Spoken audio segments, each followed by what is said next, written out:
Good day, everyone. For today, I am going to discuss two literary approaches, the ecocriticism and complexity theory. Let's begin with ecocriticism. It is a term coined by William Ruckert in a 1978 essay entitled Literature and Ecology, an Experiment in Ecocriticism. According to Lawrence Boyle, and it is an increasingly heterogeneous movement.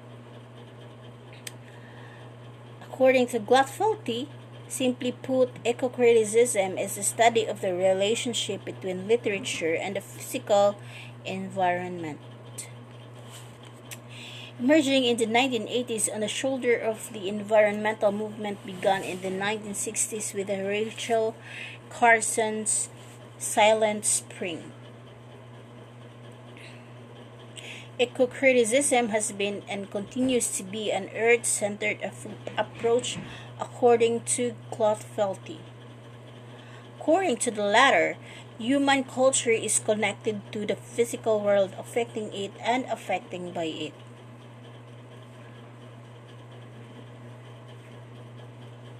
Ecocriticism is interdisciplinary.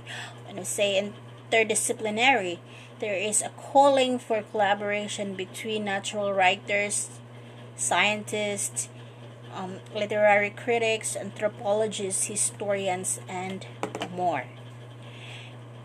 Ecocriticism asks us to examine ourselves and the world around us, critiquing the way that we represent, interact with, and construct the environment, both natural and man-made. According to Boyle, the heart of ecocriticism mainly maintained is a commitment to environmentality from whatever critical vantage point. The challenge for ecocritics is keeping one eye on the ways in which nature is always culturally constructed and the other on the fact that nature really exists. That is according to Garrard. According to Boyle and Gladfelty, there are several scholars who have divided ecocriticism into two waves, recognizing the first as taking place throughout the 80s and 90s.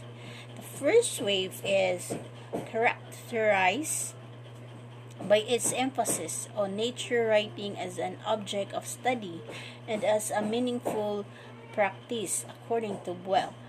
Central to this wave and to the majority of critics still today is the environmental crisis of our age, seeing it as a study of both cultural and physical. As such a primary concern in first wave, ecocriticism was to speak for nature. This is perhaps where ecocriticism gained its reputation as an avowedly political mode of analysis, that is according to Garrard. The second wave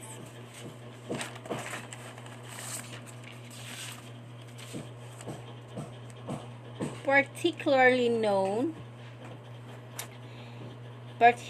modern in its breaking down of some of the long-standing distinctions between human and non-human, questioning these very concepts, according to Garrard. This wave brought with it a redefinition of the term environment, expanding its meaning to include both nature and the urban, according to Boyle. It has grown the eco-justice movement, one of the more political of ecocriticism branches, that is raising an awareness of class, race, and gender through ecocritical reading of text, that is according to Brasler. Ecocriticism investigates the relation between humans and the natural world in literature. It deals with how environmental issues, cultural issues concerning the environmental, and attitude towards nature are presented and analyzed.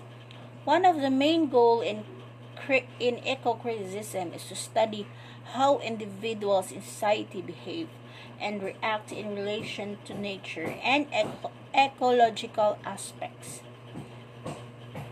Um, in other terms, ecocriticism is based on ecological perspective. So we have here few examples of um, ecocriticism.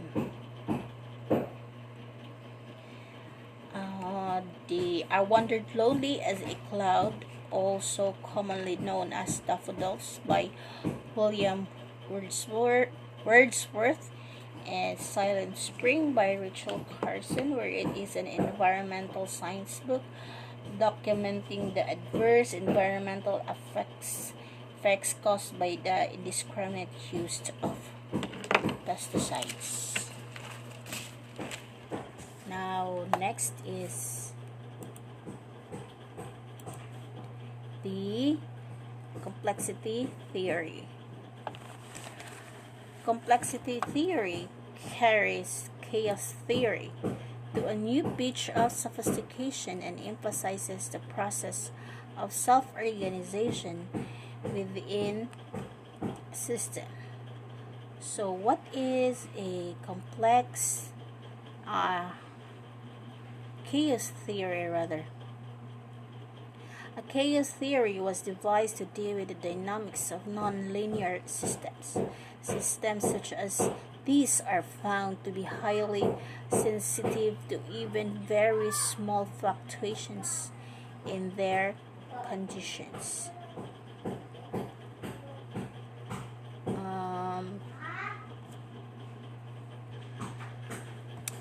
The famous butterfly effect, whereby the beating of a butterfly's wings in one part of the world could theoretically be responsible for the formation of a hurricane thousands of miles away.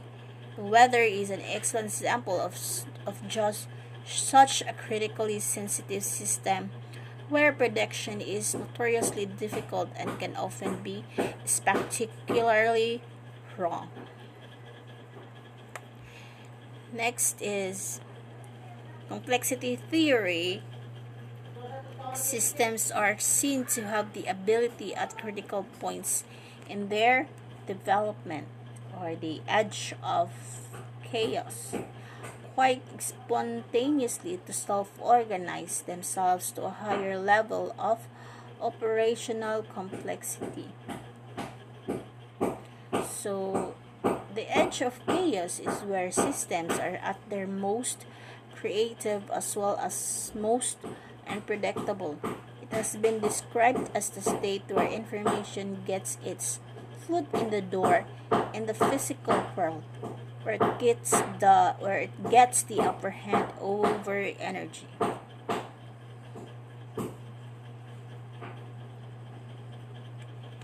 At the extreme end of this theory, we find the strong anthropic principle, which treats the universe, including all the life within it, as a system and a constant process of evolution.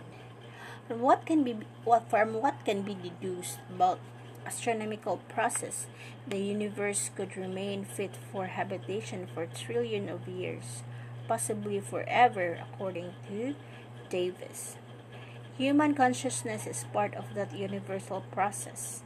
There is still a sense in which human mind and society may be represent only an intermediate stage in the ladder of organizational progress in the cosmos. Systems which allow themselves to become stuck at one stage of development simply ossify. Therefore, the age of chaos is the recommended place to be in evolutionary terms. It is certainly the most exciting place to be. although it is also a highly insecure state since it involves a delicate balancing act. Sometimes the balancing act between order and chaos fails, precipitating systems into chaos. Some perturbations provoke small cascades of change. Others trigger complete avalanches, equivalent to mass extinction, according to Lewin. Critically, we can never know ahead of time whether a small perturbation or a complete avalanche is to be our fate. Sometimes, a complexity theorists have noted civilizations, empires, and species die out of sudden out quite suddenly, as if overwhelmed by an unexpected turn of events. So we have here example of complexity theory. Um, the fuse, the fuse composed by the U.S. postmodern poet Jerry Graham. That would be all. Thank you for listening and have a great day ahead. Bye.